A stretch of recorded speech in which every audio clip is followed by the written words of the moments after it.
Hi friends, നല്ല അടിപൊളി ഒരു വാട്ടർമെലൺ മൊജിത്തോ ആണ് തയ്യാറാക്കിയിരിക്കുന്നത്.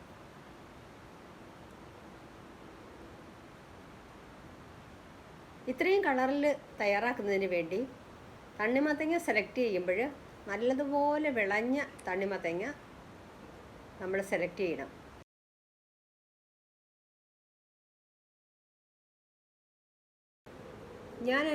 ഇതിൻ്റെ തന്നെ ഒരു വീഡിയോ ഇട്ടിട്ടുണ്ട്. വാട്ടർമെലൺ എങ്ങനെയാണ് നല്ല വിളഞ്ഞതാണോ എന്ന് അറിയാനുള്ള ടെക്നിക്ക്. കുറച്ച് പഞ്ചസാര ചേർത്ത് കൊടുത്തിട്ടുണ്ട്. പുതിനയില ആവശ്യത്തിന് എടുത്തിട്ടുണ്ട്.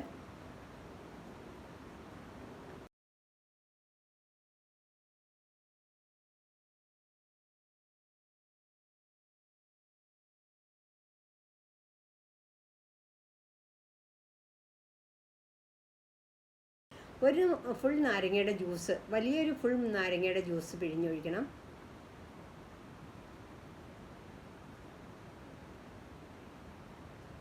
ഇത് നന്നായിട്ട് പേസ്റ്റ് പോലെ അരച്ചെടുക്കണം. ഈ അരച്ചെടുത്ത പേസ്റ്റ് അതിൻ്റെ അകത്തുനിന്ന് ജ്യൂസ് സെപ്പറേറ്റ് ആക്കണം.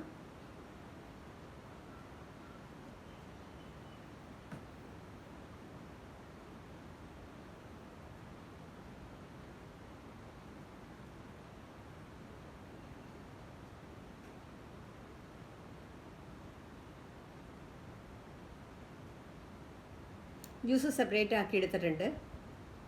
കുറച്ച് തണ്ണിമത്തങ്ങ പീസസ് ആക്കി ഗ്ലാസ്സിലിട്ടിട്ടുണ്ട്.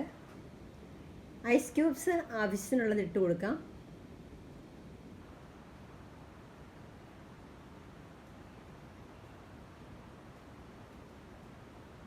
ചിയ സീഡ് കുതിർത്തി വെച്ചിരിക്കുന്നതാണ്. അത് കുറച്ച് ഒരു സ്പൂണോളം അങ്ങ് ചേർത്ത് കൊടുത്തു. ജ്യൂസ് ആവശ്യത്തിനുള്ളത് ഗ്ലാസ്സുകളിൽ പകർത്തി കൊടുക്കാം.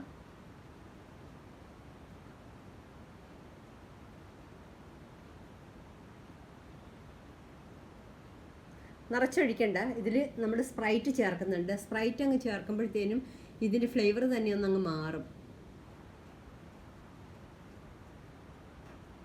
ബാക്കിയുള്ളത് സ്പ്രൈറ്റ് ചേർത്ത് കൊടുത്തു. ഇനി ഒന്ന് ഇളക്കി കൊടുക്കണം. നമ്മുടെ സൂപ്പർ ടേസ്റ്റിലുള്ള വാട്ടർമെലൺ മൊജിത്തോ ആണത്. നിങ്ങൾ തയ്യാറാക്കി നോക്കുക. പല റെസിപ്പികളും നിങ്ങൾ കണ്ടിട്ടുണ്ടാവാം. പക്ഷേ വാട്ടർമെലൺ സെലക്ട് ചെയ്യുമ്പോൾ ഉണ്ടാകുന്ന ആ ഗുണം, അത് ജ്യൂസ് കഴിക്കുമ്പോൾ ഒരു പ്രത്യേക ടേസ്റ്റാണ്. Thanks for watching.